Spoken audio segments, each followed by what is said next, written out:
A Guerra da Paixão, Nesahran Alita. O autor, Nesahran Alita, é um escritor e pensador denominado masculinista, que trata em suas obras sobre o mundo emocional e amoroso do homem, frente aos sentimentos e comportamentos femininos da ótica e ponto de vista do próprio autor. Nesahran é um pseudônimo e não se sabe a real identidade do escritor. Sabe-se que seus escritos foram produzidos entre 2002 e 2009, e hoje é visto como referencial e marco zero da iniciativa de conscientização dos homens em relação ao que tem se convencionado chamar de truques e artimanhas femininas no amor e nos relacionamentos. Além de Guerra da Paixão, escreveu também obras como O Profano Feminino e Como Lidar com Mulheres, dentre outros. Sua obra pode ser correlacionada em um certo sentido e ser por isso dosado com obras também de conscientização masculina como O Homem Domado, de Esther Vilar, Feito Homem, de Nora Vicent e Belas e Feras, de Sarah Proton. E na primeira página do livro, Nesahran vai dizer que muitas mulheres veem o amor como uma guerra ou jogo onde vencer significa subjugar o gênero masculino ao domínio do amor, do desejo ou da paixão. É o que Nesahran vai chamar em outras obras de enamoramento do homem ou sentimento amoroso do homem. Mas Alita também vai alertar que suas obras não devem ser lidas ou absorvidas a partir de um sentimento ou perspectiva de revolta em relação às mulheres, mas de uma autodefesa a ser aprendida no sentido de desarticular os jogos femininos e proteger sua vida psicológica e emocional. E sobre isso, o autor vai dizer na página 2: as artimanhas aqui denunciadas, desmascaradas e descritas correspondem a expressões femininas inconscientes em grande parte. O perfil delineado corresponde a um tipo específico de mulher, aquela que é regida pelo egoísmo sentimental. E vai enfaticamente dizer também que as críticas contidas neste livro não se aplicam às mulheres sinceras. Para Nesahran Alita, muito se fala ou escreve sobre o mau caráter do homem, porém, sobre o mau caratismo das mulheres não se menciona ou se produz livros ou artigos que tratem sobre essa característica ou personalidade que algumas mulheres demonstram. Na visão do autor, há na mulher duas instâncias concomitantes e que atuam nela ao mesmo tempo, uma superior e outra inferior, ou, como alguns poderiam chamar, um lado positivo e outro negativo. Na concepção de Nesahran, o lado superior ou positivo da mulher corresponde à mulher autêntica, sincera, pura, leal e verdadeira, enquanto que o lado inferior significa sua natureza baixa, vil e animalizada. E mais ainda, o autor vai dizer que não se costuma falar sobre esse lado feminino. As tratamos como seres intocáveis, super virtuosas, acima do bem e do mal. Aquelas que se atrevem a apontar as crueldades e debilidades femininas é rotulado imediatamente de misógino e de machista. Mas o grande problema, nas palavras do autor, é que as mulheres sinceras estão cada vez mais perdidas no meio das espertinhas e aproveitadoras, uma vez que as mulheres ruins e perigosas emocionalmente estão fingindo-se de boas e sinceras, o que nos termos de alguns masculinistas se chama mulheres emuladas. O termo emulado significa imitação de um comportamento específico, também podendo chamar de simulação ou dissimulação. Como aqueles que não servem para o casamento são dissimuladas e juram pela alma que são fiéis, honestas e sinceras, vai dizer o autor, as poucas que serviriam para uma relação séria e estável não podem ser detectadas sem grande dificuldade. Mulheres sinceras no amor, vai continuar o autor, nunca foram abundantes ao longo da história, mas nos dias de hoje estão em rápida extinção, desaparecendo velozmente devido à decadência do mundo atual. Nesahran Alita também vai trazer a ideia de obsessões afetivas, e vai dizer que as mulheres são mais propensas a essas deformidades emocionais do que os homens. São elas imprevisíveis, contraditórias, não sabem o que querem, desejam coisas incompatíveis e não se orientam pela lógica, mas pela emoção. E na visão de Nesahran, uma das obsessões afetivas mais notórias e persistentes do sexo feminino é a de desejar obcecadamente serem amadas sem pretenderem ou se esforçarem para corresponder na mesma medida a esse amor. E a recomendação do autor quanto a isso é de que os homens não devem esperar tal amor ou fidelidade amorosa delas. É não se ter muitas expectativas quanto a isso. E sabedor de que apontar tais traços comportamentais nas mulheres gera críticas e perseguições, o autor vai dizer que o conteúdo deste trabalho endereça-se aos fortes, que não temem a verdade, aos fracos que querem fortificar-se e àqueles que simplesmente não querem perder tempo sendo trapaceados. E no primeiro capítulo, chamado Ilogicidade, o autor começa dizendo que no mundo dos sentimentos passionais há um desencontro perpétuo em que os homens que amam são utilizados como escravos emocionais e os insensíveis é que são amados. E a contradição maior no universo sentimental feminino é que as mesmas mulheres que se lamentam por não serem amadas são justamente as mesmas que rejeitam aqueles que as amam e preferem então os cafajestes insensíveis. Nas palavras do autor, quando as mulheres escolhem os cafajestes poderosos, os líderes, os famosos, os bandidos ou qualquer outro homem de destaque e insensível ou indisposto para amar e ser fiel, elas estão como que escolhendo um carro para atravessar o oceano, ou seja, escolhem o veículo errado para chegar a um determinado objetivo. Elas elegem aqueles que as rejeitam como objetos de seu amor e, ao fim, se queixam quando só recebem deles traição, infidelidade, abusos emocionais ou físicos e são, por fim, rejeitadas. Para o autor, esse comportamento nas mulheres é proveniente de seu egoísmo sentimental e tem por base a curiosidade, o orgulho e a cobiça. A curiosidade as faz pensar que se aquele homem mulherengo e cafajeste tem várias mulheres, ele deve ter algo diferente, excitante, estimulante. O orgulho, por sua vez, a levará a pensar que ela própria é tão poderosa e especial que conseguirá dobrar aquele homem e subjugá-lo sentimental ou sexualmente. E, por fim, a cobiça a fará acreditar que, se subjugar aquele homem e o fazer apaixonar-se por ela, terá vantagens financeiras. Contudo, nessa guerra da paixão que as mulheres travam com os homens que não prestam, geram desgaste e decepção. E quando frustradas e decepcionadas por eles, passam a culpar todos os homens e a dizer amarguradamente que nenhum homem presta.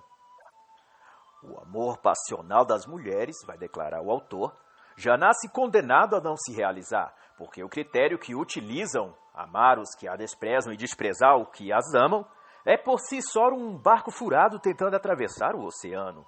Não tem como dar certo.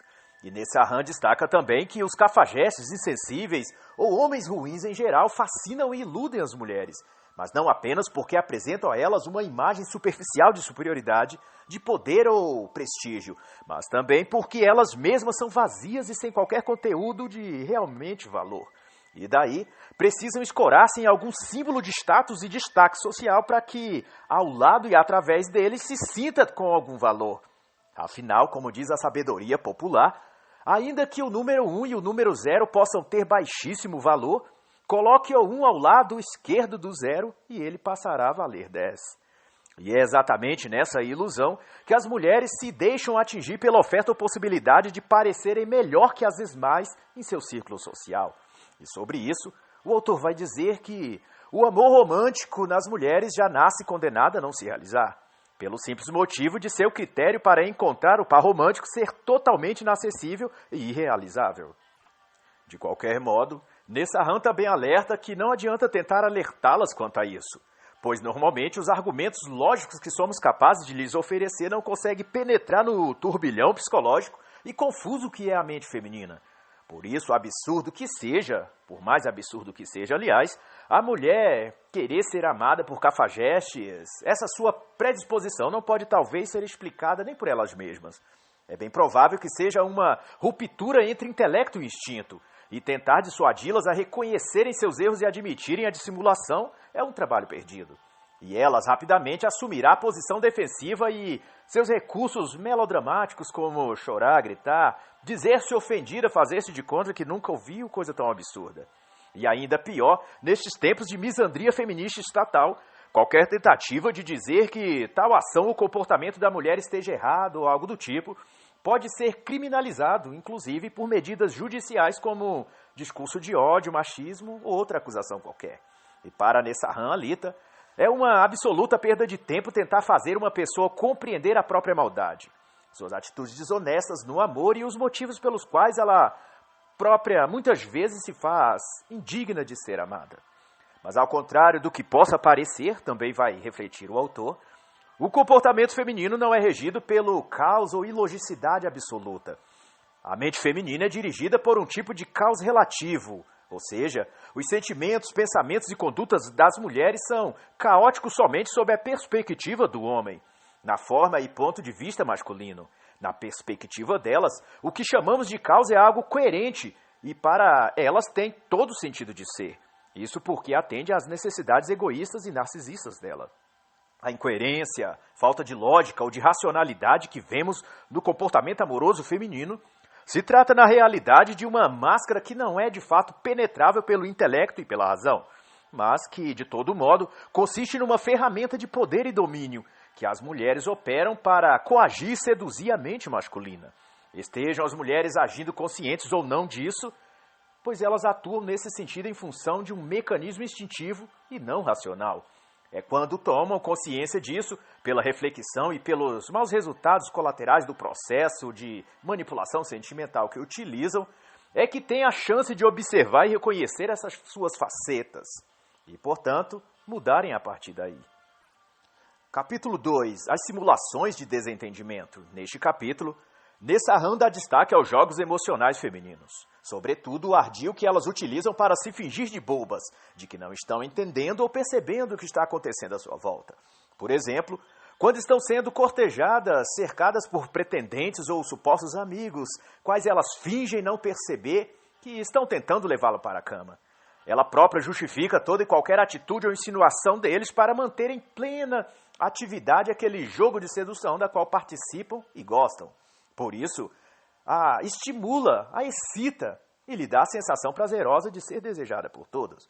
E nas palavras do autor, na própria página 15, ele vai dizer que uma típica simulação de desentendimento ocorre quando, fingindo ingenuidade, as espertinhas fazem de conta que não percebem as explícitas intenções dos machos que a rodeiam e vão tolerando, dando corda a eles, estimulando a libido e a esperança deles.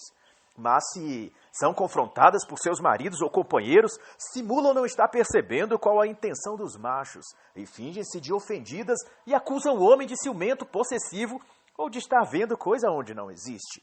Se caso confrontasse de modo direto e racional os argumentos de seu companheiro, seria levada a ter de admitir que também fez parte daquele jogo, mas isso seria reconhecer que errou e que não é assim tão virtuosa ou confiável como tenta demonstrar. Isso jamais ocorrerá, vai dizer Nessahan Lita. Elas sempre vão emular um comportamento decente e virtuoso de uma garotinha ingênua, sempre quando for desmascarada ou questionada sobre alguma conduta duvidosa ou suspeita. Ou seja, se há alguma má intenção nisso tudo, é da outra pessoa, mas não dela. É o que ela vai dizer. E o capítulo 3, chamado Transferência de Decisões, o autor começa dizendo que aquele que decide algo é o responsável pelas consequências de sua decisão. E com essa simples lógica, Nessahan se presta a dizer que no mundo real deveria ser assim. Mas quando se trata do comportamento das mulheres espertinhas, esta regra não se aplica. Porque a mulher transita o tempo todo, ou quando lhe convém, no terreno do duplo sentido, da ambiguidade. Seja na fala ou nas atitudes. Ela precisa sempre duas ou mais coisas diferentes, às vezes até contraditórias.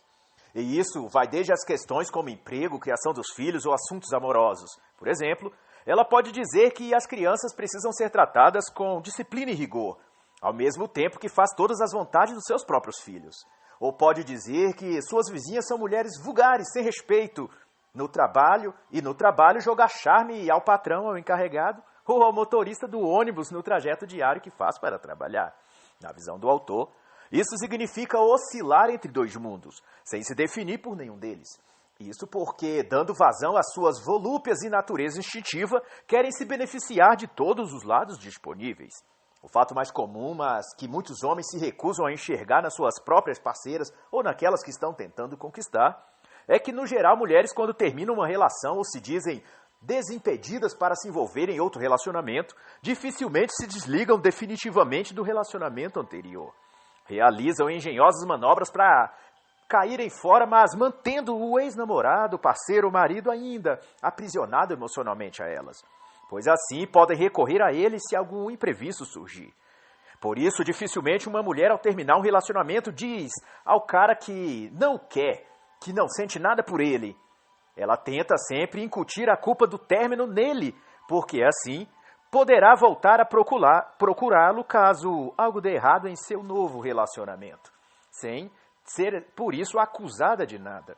E ainda assim ter a sua imagem de mulher virtuosa que está dando uma nova chance àquele homem e que, em compensação, ele deve agora esforçar-se em dobro para agradá-lo, porque foi ele quem foi perdoado. Ela é a mulher virtuosa nessa história toda.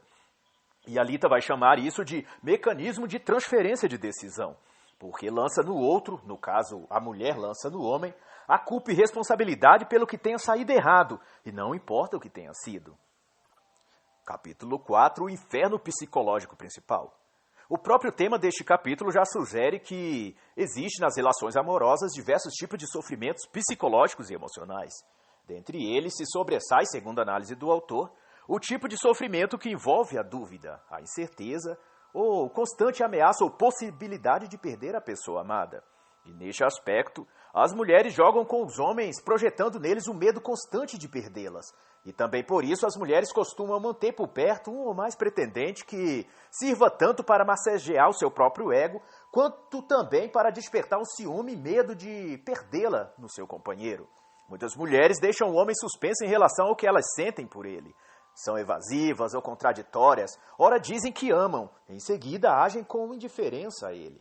E fazem isso para prendê-lo no jogo emocional de constante dúvida. Só que isso custa ao homem uma grande carga de dor emocional. O custo de viver sob a suspeita de se é ou não amado por ela é o de viver sob enorme sofrimento psicológico. É o que Nesserhan chama de inferno psicológico. Segundo ele, o maior sofrimento do homem nesse contexto não é o de ser de fato trocado por outro, mas a eterna dúvida se isso virá ou não acontecer. E isto porque sua companheira não lhe transmite segurança e estabilidade, mas apenas suspeitas, receios e indagações sobre o que ela realmente sente ou do quanto ela está ou não comprometida com ele. E, para Nesserhan, pior que qualquer desejo imoral dela é a sua falta de honestidade, pois se ela fosse clara e transparente sobre o que pensa e sente, o homem teria como lidar com isso. Mas, porém, escondendo o jogo com atitudes e palavras dúbias, o homem não consegue reagir, pois não sabe o que de fato pensar sobre aquilo. E o autor vai aqui ser enfático em dizer que esse tipo de fêmea espertinha se especializaram desde a adolescência na arte de mentir, dissimular e enganar para desfrutar certos benefícios sem ter de abrir mão de outros. E o resultado disso é que, ao crescerem, tornam-se em mentirosas ambulantes. Em pessoas que não conseguem mais viver sem estar escondendo algo do pai, do namorado ou do esposo. Tudo para se esquivarem das consequências naturais de terem uma vida promíscua. Ou seja, querem uma vida devassa e sexualmente livre, mas não querem qualquer consequência ou crítica disso. E em todo esse processo, a mãe é, na maioria dos casos, quem inicia a adolescente no mundo das mentiras e da dissimulação, quando a ajuda a ocultar de seu pai as falcatruas e erros que elas cometem. E o conselho do autor, na página 20, para se lidar com essas chantagens femininas é: nunca espere confissões ou sinceridade nas palavras de uma mulher em relação às questões amorosas, pois no amor vale não o que é dito, mas o que se revela por meio de atitudes e ações concretas. A mulher, vai dizer Nesserhan, jamais irá admitir que paquerou, sentiu-se atraída ou transou com o outro. Portanto, dispense a confissão e tome suas decisões a partir dos primeiros indícios. Você não estará perdendo nada, pois ela já iria te deixar mesmo caso estivesse tendo um caso extraconjugal qualquer. Capítulo 5. A atração pela crueldade. Neste capítulo, o autor vai tratar de algo clássico no mundo sentimental ou mercado amoroso atual. A atração das mulheres pelos bandidos ou afins, drogados, homens perigosos, presidiários. Essa capacidade de se atrair, se envolver pelos pilantras e cafajestes, com índole para o crime em especial, provém do desejo e vontade que a mulher tem de sentir-se protegida, ao mesmo tempo que a adrenalina e a alta tensão que envolve a relação com o bandido ou usuário de drogas faz elas se sentirem permanentemente excitadas. É o desejo por fortes emoções que tanto é discutido nos círculos masculinistas. E o autor vai além, dizendo que, para a maioria das mulheres, cada homem cumpre uma função na vida delas. O homem de bem, o homem bom, que é aquele simpático, gentil, cavalheiro, com um bom desempenho intelectual para lhe ajudar nas provas escolares, por exemplo, esse serve para lhes afagar o ego, dedicar-lhes afeto, elogios e prestação de pequenos favores financeiros ou emocionais. Por exemplo, escutar por horas a fio seus desabafos sentimentais quando ela levar um fora de algum namoradinho ou buscá-la num lugar qualquer, tarde da noite, quando ela tiver sido abandonada em uma festa por alguém que ela tinha paquerado. Esse tipo de macho será usado como cabide ou bengala emocional. Servirá para lhe erguer a autoestima quando ela estiver para baixo emocionalmente. Porém, não passará disso. Nunca será seu namorado ou amante. Será apenas o amiguinho dela, que nas palavras sensatas e diretas do autor, será o escravo emocional dessa mulher. Outro tipo é o tipo trabalhador, aquele que tem um ofício, trabalho ou meio estável de subsistência. No entanto, como não é um bandido, drogado ou cafajeste, não será também oferecida a ele os melhores dotes sexuais ou sentimentais dessa fêmea. O tipo trabalhador será usado na função de marido provedor ou algo do tipo, mas apenas terá uma cota limitada e regulada de prazer ou de afeto, o tanto apenas para lhe manter satisfeito e domesticado. Se em algum momento perder sua capacidade provedora financeiramente, será maltratado, humilhado e receberá chifres sem medidas. Na realidade, a maioria acaba descobrindo que já era chifrado há muito tempo e acabam numa crise conjugal e divórcio, onde é expropriado então de tudo o que construiu. E o terceiro e último tipo são os cafajestes ou pervertidos. Estes servem para dar-lhes prazer intensos e emoções fartas a essa mulher. Estes serão usados por elas para satisfazer as fantasias delas e proporcionar-lhes sexo intenso. E o que define essa distribuição de funções no mundo feminino é o triste, mas real fato de que os machos insensíveis, cafajestes e envolvidos com o crime são vistos como fortes e seguros de si, enquanto que os bons e trabalhadores são considerados fracos e não despertam a libido feminina. E no capítulo 6, na página 30, chamada Frustração das Expectativas, o autor vai dizer que aqui das falsas expectativas que as mulheres despertam nos homens e em seus pretendentes especial, sugerindo, num jogo de charme e sedução, que este homem desfrutará de algo especial caso sucumba ao que a mulher deseja. Como defesa, o autor sugere nunca demonstrarmos muito entusiasmo ao que quer que a mulher pareça sugerir ou prometa revelar. E nesse aspecto, as promessas femininas veladas, que são aquelas que não se manifestam abertamente, mas de modo subliminar em suas palavras e ações, são as mais perigosas e danosas emocionalmente. As promessas implícitas, vai dizer o autor, são as piores, porque estão ocultas por trás de gestos de afago, de amizade, de sorrisos sensuais e sexualmente sugestivos. Porém, não passa de uma sedução vazia, uma máscara de interesse egoísta em ter algo atendido como o dinheiro, a entrada de um show ou evento, a reforma da casa, do quarto ou da cozinha ou coisa qualquer. Ocorre que, com olhares, gestos e palavras com forte sugestão e insinuação sexual ou romântica, a mulher dará a entender ao homem que está afim dele. E se ele atende aquilo que ela pede naquele momento, ele terá algo dela, essa sugestão. É quando o homem se dispõe a fazer sacrifícios emocionais, físicos ou financeiros para agradá-la. E, ao fim, ela apenas se fecha e diz, obrigada, você é um fofo. Não permita que sua expectativa se eleve, vai dizer o autor na página 31. Não se fascine pelas oportunidades que vislumbra. Não espere nada. Seja realista ao extremo. Enxergue a mulher como aquilo que ela é, uma jogadora. E na página 34, no capítulo 7, o autor vai falar como não se apaixonar. Antes de qualquer coisa, o autor começa dizendo que a paixão, o enamoramento do homem por uma mulher, se dá principalmente devido a aspectos como a fragilidade, aparente dependência ou necessidade de sua proteção e provisão. Portanto, é da natureza feminina parecer vulnerável e é da natureza masculina atrair-se por aquela que melhor demonstra essa característica. Por isso mesmo, mulheres que pareçam super independentes, ultra resolvidas, duras, petulantes e firmes demais, despertam pouco ou nenhuma atração nos homens. E ao contrário do que afirmam as feministas ressentidas, homem não tem medo de mulher forte, pois eles estão acostumados a conviver com tantos outros homens fortes e competitivos. O que ocorre aos homens nesse sentido é que mulheres com aspectos comportamentais ou psicológicos muito incisivos e destacados como os homens, será vista por eles como outro homem. E isso não lhe despertará a libido, não mexerá com seus hormônios. É uma questão biológica e não ideológica. No sentido que o autor apresenta, apaixonar-se é sucumbir à influência exercida por outro ser, que não você mesmo. Por isso, cabe controlar propriamente e não se dispor distraidamente à maldade alheia. Do mesmo termo paixão, advém também a palavra passivo, e por si só isso já mostra o quanto pode ser nocivo tal tipo de sujeição emocional a alguém. Unindo os termos, Nessahan vai explicar que a paixão da alma é a mesma coisa que a passividade da alma. O significado é o mesmo, as consequências também. E, do modo mais direto que poderia haver, Nessahan Alita adverte que estar apaixonado é cair em um estado de miséria interior. E o conselho do autor para evitar os danos corrosivos da paixão e de sua embriaguez é o contínuo treinamento da disciplina espiritual e mental. Aprender a submeter a mente a coisas diversas e a várias atividades que não sejam apenas ligadas àquela pessoa, seja namorada ou esposa ou o que for. A imaginação não deve estar inteiramente voltada ao objeto do desejo, neste caso, a mulher. É preciso trabalhar a morte do desejo e o hábito de pensar e querer a pessoa o tempo todo. Isso é ruim.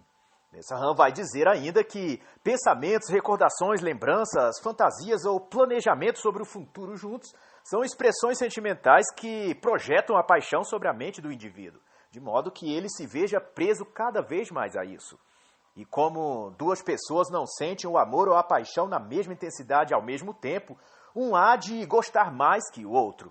E o resultado disso só pode ser a desilusão e o sofrimento amoroso, pelo menos de uma das partes. Na visão do autor, os sentimentos de paixão e enamoramento estão vinculados às imagens mentais que circulam em nossa cabeça. E neste caso, quanto mais pensa numa pessoa, mais paixão se sente por ela. Com o tempo, isso se torna um vício, uma prisão, uma dependência emocional. Se você beber o veneno da paixão, o feitiço deste continuará o seu pensamento numa forma de piloto automático. A pessoa que você considerará amada ocupará sua imaginação e sua mente, mesmo contra a sua vontade. É a conclusão do autor. E mais ainda, Nessahan vai dizer neste capítulo que a paixão romântica é uma forma de prazer emocional associado a vários tipos de sofrimentos, como ciúmes, posse, alegria, tristeza, saudade, e tudo isso junto causando um desgaste emocional profundo. E no capítulo 8, Decisões que encurralam, o autor vai dizer que uma forma de se evitar o sofrimento amoroso provocado pelos jogos emocionais femininos é tomando decisões firmes e assertivas que não deixam a mulher outra alternativa além de revelar suas verdadeiras intenções e sentimentos. Para Nessahan, tais atitudes masculinas para evitar a prisão emocional tende a dar certo apenas se o homem não estiver dominado pela paixão, pois ao agir com a postura adequada, este homem se colocará no risco de perder aquela mulher caso ela não aceite as regras que ele está delineando a partir dali. Mas se estiver muito apegado emocionalmente, ele pode vir a sofrer pelo fim do relacionamento. E segundo o autor, são decisões chamadas encurraladoras. Ausentar-se por um tempo para que ela sofra, calar-se, reduzir o diálogo, estabelecer consequências para qualquer descumprimento dos acordos entre vocês, do casal. Por exemplo, terminar o relacionamento se ela agir de tal e tal maneira que vocês tinham concordado anteriormente. E como exemplo, Nessahan Alita instrui que se a mulher não ligar, dar gelo, sumir ou não comunicar com antecedência o que estaria acontecendo ou o motivo de sua ausência de comunicação, etc., por exemplo, ao retornar contato um tempo depois, o homem deve retribuir o silêncio e o afastamento dela com um silêncio igual. Deve ficar mudo até que ela se explique e suas explicações pareçam para ele racionais e razoáveis. Em seguida, o homem deve adverti-la. A próxima vez que isso acontecer, o relacionamento estará terminado. Mas o problema nisso é que, frequentemente, a mulher, quando faz esse tipo de jogo, o jogo do sumiço, das redes sociais ou dos contatos, ela o faz porque já dominou o psicológico daquele homem, do seu marido ou do seu namorado. E este, então, não conseguirá cumprir sua promessa de afastar-se dela, porque este homem terá medo de perdê-la, estará dominado por ela. Sabendo disso, essa mulher brincará com seus sentimentos e não respeitará jamais. O mesmo se aplica quando ela deixar o celular desligado, receber a mensagem no WhatsApp, por exemplo, e não retornar por várias horas ou dias. O homem ver que ela está online, mas ela não responder suas mensagens. Tudo isso deve ser punido com uma atitude firme e definitiva de apenas voltar a falar com ela no momento que ela se comprometer a não repetir o fato. Outro caso usado como exemplo pelo autor é o de que a mulher recusar ou fazer sexo com ele, caso já tenham esse tipo de relação, fazer com má vontade, desanimada, queixando-se ou demonstrando desinteresse. O homem nessa situação deve parar o ato no mesmo momento e não aceitar nenhum tipo de esmola emocional ou sexual dela. Proíba de procurá-lo novamente enquanto não estiver louca de desejo por você. É a recomendação do autor para não se tornar escravo emocional dela. Mas vale ressaltar que, no atual contexto hipergâmico, a mulher pode imediatamente procurar outros ficantes, caso ela for rejeitada ou intimada pelo namorado ou marido nesse sentido. Mas vale também aqui a determinação de o homem cumprir sua palavra e agir com firmeza. E caso ela de fato faça isso, de procurar outros homens, você não estará provocando o fim do relacionamento, mas ela mesma estará fazendo isso. Tenha em mente que você só estará abreviando um fim inevitável, uma vez que agindo dessa forma, com tal falta de interesse e consideração por você, ela está dando a mostra do sofrimento que ela está disposta a fazer você passar por longos e longos anos, caso você não tome o devido cuidado. Sinta-se agradecido se a mulher, ao invés de mudar o mau comportamento dela, prefere deixá-lo, pois assim você estará sendo poupado de dor e sofrimento futuro. E, por fim, este será o conselho do autor neste capítulo. Se sua parceira se comporta de forma indevida, recusa sexo, evita seus beijos e abraços, o maltrata, o evita, o provoca, o desafia, não telefona, não responde às mensagens, simplesmente paralise a relação. Dê um fim a tudo. Capítulo 9. Não polarizar. Neste capítulo, o autor trata sobre a questão da polarização que envolve a relação amorosa de homem e mulher. Naturalmente difícil, tem-se acrescentado muitos elementos agravantes, dado o incentivo da mídia e das leis ao comportamento tóxico feminino, como trair, mentir, sair para bares e baladas sem a presença ou anuência do parceiro, tudo em nome e em função da igualdade entre os sexos. Acrescenta-se a isso a popularização das leis misândricas e de incentivo ao ódio contra os homens.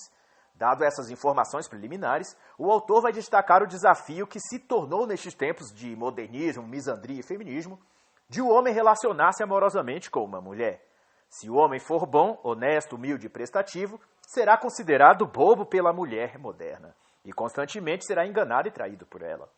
E se este homem, ao contrário, decidir-se ser mau, frio, distante, não demonstrar qualquer maleabilidade em relação aos seus sentimentos pela mulher, ele sofrerá cedo ou tarde alguma falsa denúncia de crime sexual ou alienação parental ou coisa do tipo.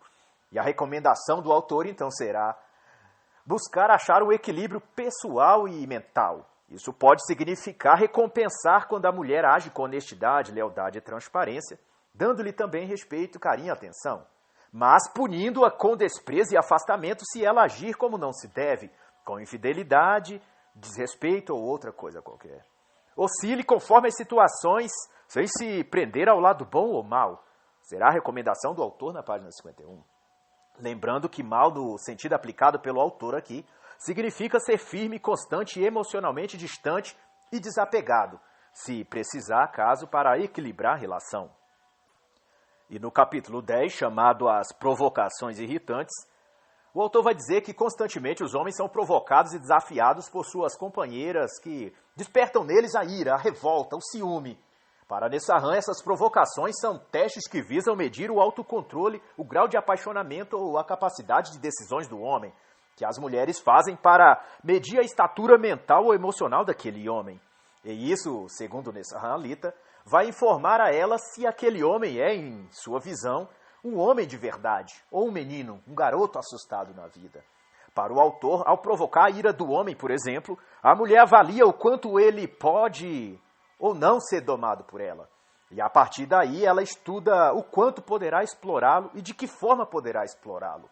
O autor também acrescenta que esse comportamento nas mulheres faz também parte do arsenal de jogos femininos e representa quase um beco sem saída para os homens, uma vez que, ao testar por meio dos jogos emocionais o valor masculino, isso não significa que, ao avaliá-lo positivamente, aquela pessoa se portará depois de modo sincero e fiel a ele.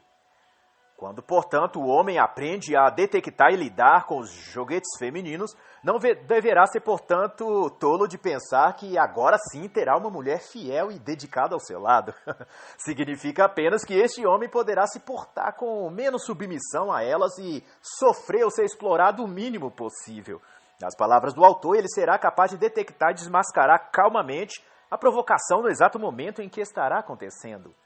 E até a página 59, então, o autor vai comentar algumas formas de desarticular as provocações femininas e se manter sob o nível de saúde mental e sobriedade psicológica. E no capítulo 11, Os Vícios e Fraquezas Femininas, na página 60, o autor vai tratar sobre alguns dos principais vícios e fraquezas femininos. E tem-se, então, o capítulo 11. E Nessarran vai dizer, sem rodeios, que tais coisas são pura e simplesmente uma manifestação da maldade feminina. E embora se evite falar disso em qualquer meio, como se a mulher fosse um poço de virtudes invioláveis, o fato é que as mulheres podem e constantemente mostram ser tão potencialmente nefastas ou cruéis quanto qualquer outro ser humano. Disse por aí, na voz das próprias mulheres, que os homens não prestam, mas pouco se fala sobre a negritude que pode se desenvolver na alma feminina, e o comportamento delas dia a dia tem demonstrado isso. Uma das fraquezas femininas mais comuns apontada pelo autor é a hipervalorização que elas dão à posição social do homem, ao dinheiro, ao status, à fama. Poucas mulheres oferecem um amor desinteressado a um homem. O autor vai chamar essa inclinação de amor utilitarista, que no estrito rigor das coisas não é de fato amor, é interesse comercial, uma troca de favores e benefícios que pode ser vantajoso para ambos ou só para a mulher, dependendo do tipo de mulher, claro. Fato é que a grande maioria das mulheres atuais se relacionam apenas a nível de prostituição, ou seja, oferecem o corpo e uma aparência de sentimentos em troca de terem conforto financeiro ou material, que não necessita ser, claro, um alto padrão de vida ou muito luxo.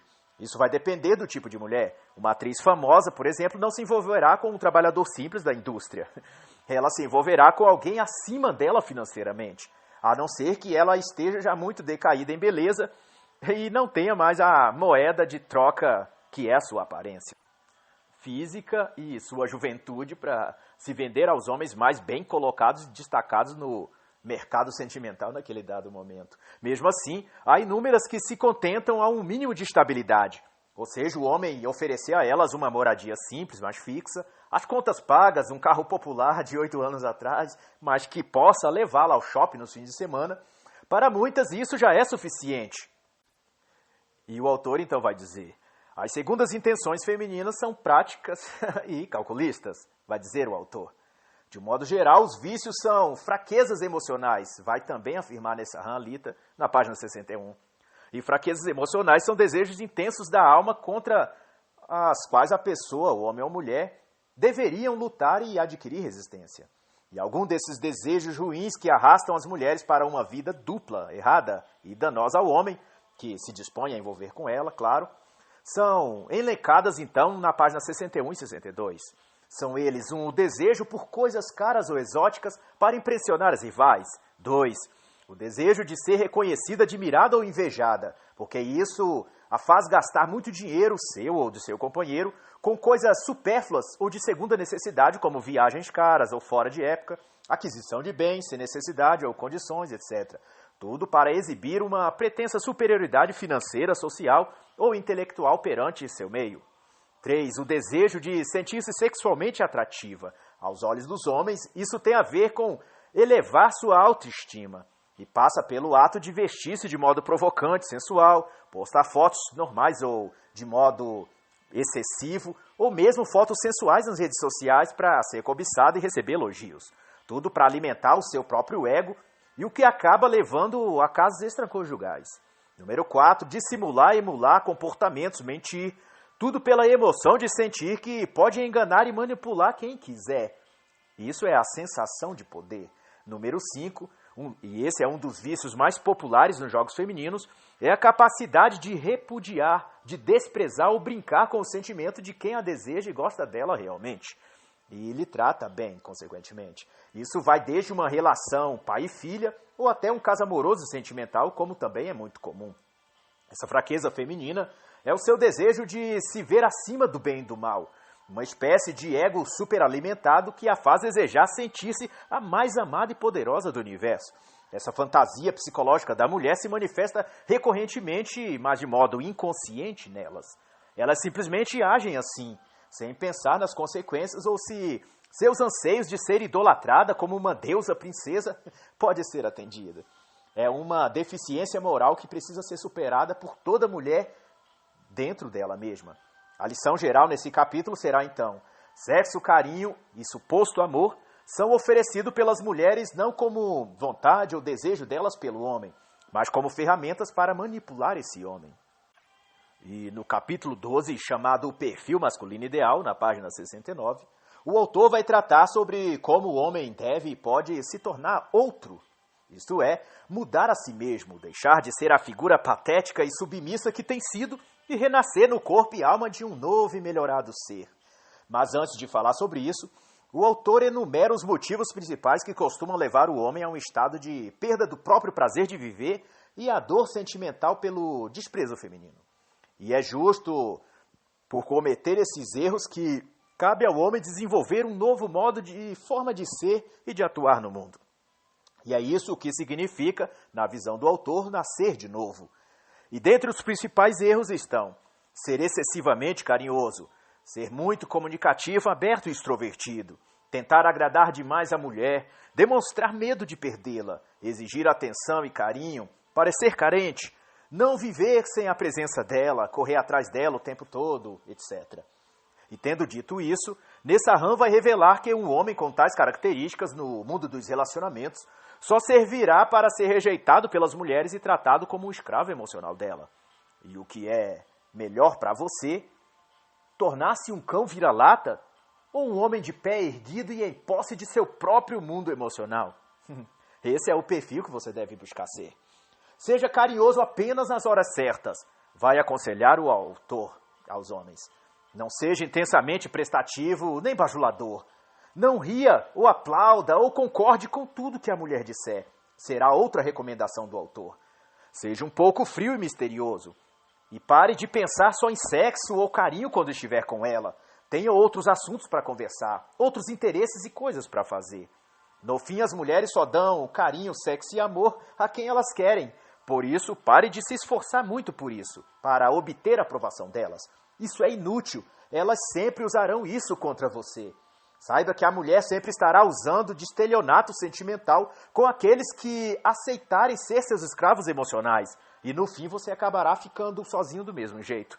Será outro conselho do autor. Saiba que no geral as mulheres só conversam assuntos frívolos, superficiais e vazios.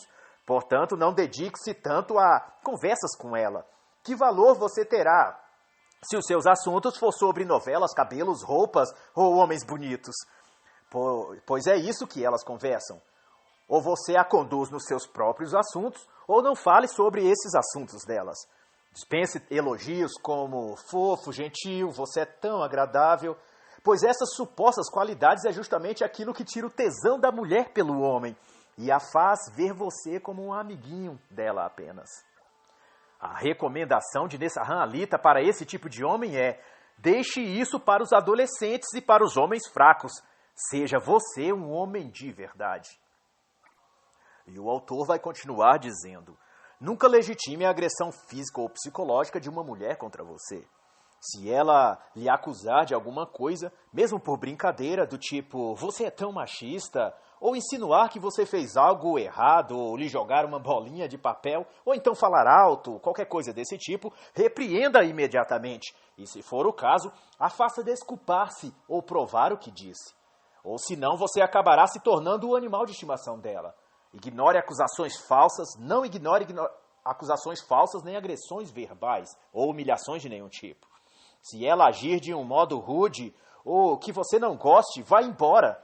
Se ela não se desculpar, não a agride ou revide com grosseria, apenas se afaste dela e não a procure nunca mais. Se ela for muito tóxica, termine a relação imediatamente sem hesitar. Se é para ser modelado por uma mulher, modele você a si mesmo. É o que o autor vai dizer neste capítulo. E até a página 80, Nessarran vai dar várias dicas e conselhos referentes ao homem modelar-se, tornar-se um homem de valor para si mesmo, sem depender ou desejar a validação de alguma mulher, ou mesmo da atual sociedade misândrica.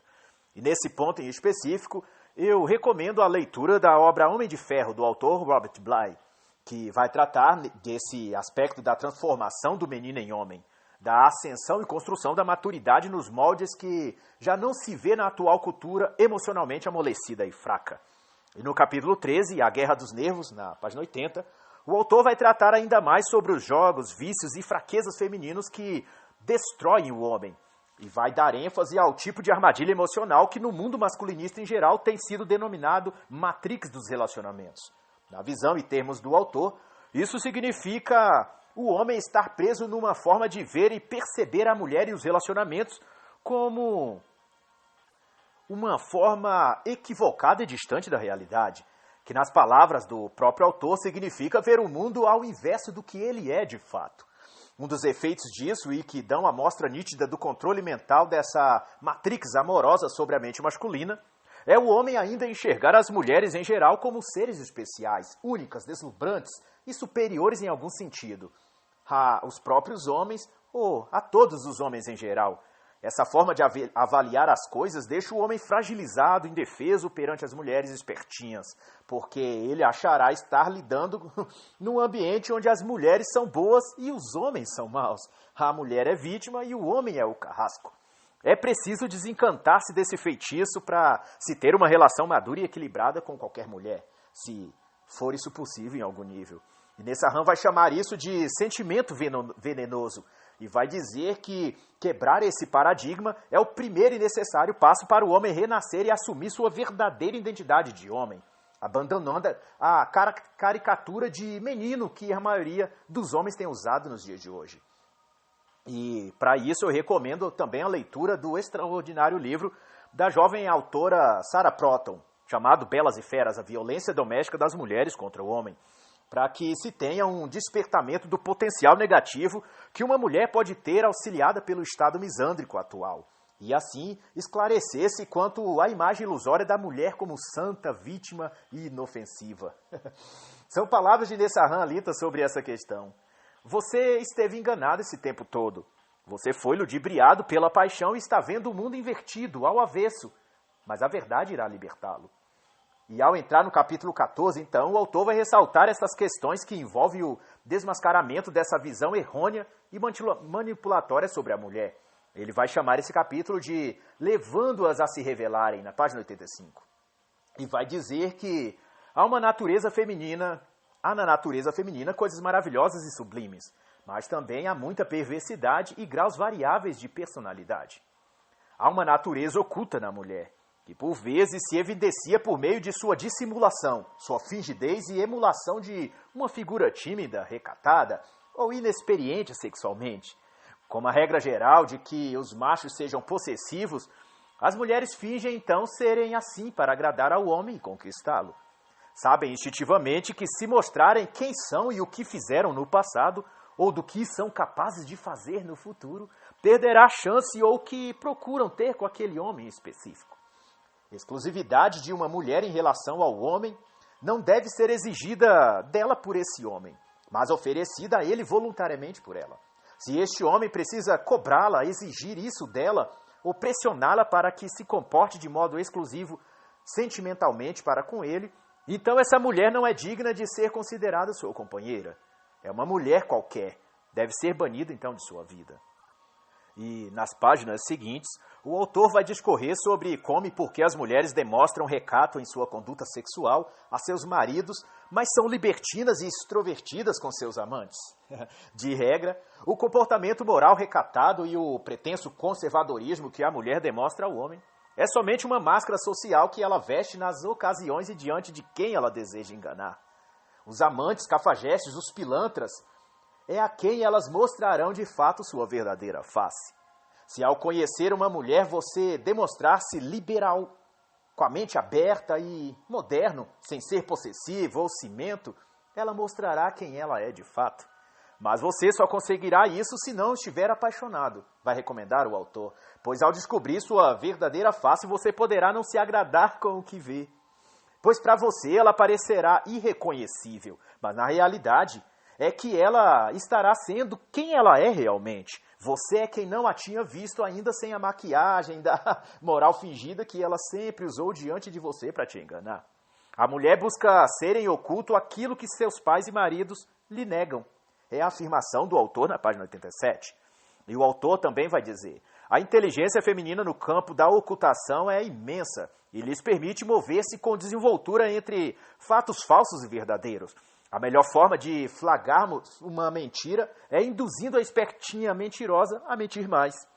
São também sugestões do autor para fazer a espertinha se revelar. Apenas sendo mais caras de pau do que a pessoa que tenta nos enganar, é que descobrimos a verdade por trás de suas intenções. Para descobrir uma mentira, basta aceitá-la, ao invés de enfurecer-se.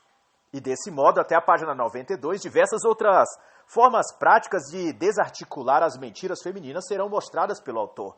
E pretende que o homem torne-se sabedor do mundo do engano que possa estar submergido nas relações amorosas sem o saber. A mulher joga com a esperança do homem, e sua meta não é amá-lo, mas ser amada.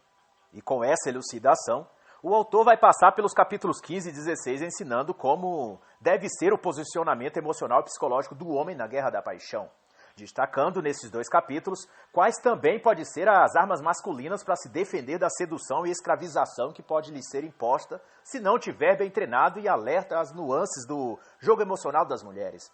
E daí até a página 102, nos capítulos 17, 18 e 19, o autor falará das retaliações da beleza feminina e das trapaças que elas movem contra o homem, e que fazem parte do mercado afetivo sexual, e quem quer que se disponha a envolver-se sentimentalmente, precisará então conhecer, se não quiser ser vítima indefesa dos jogos femininos.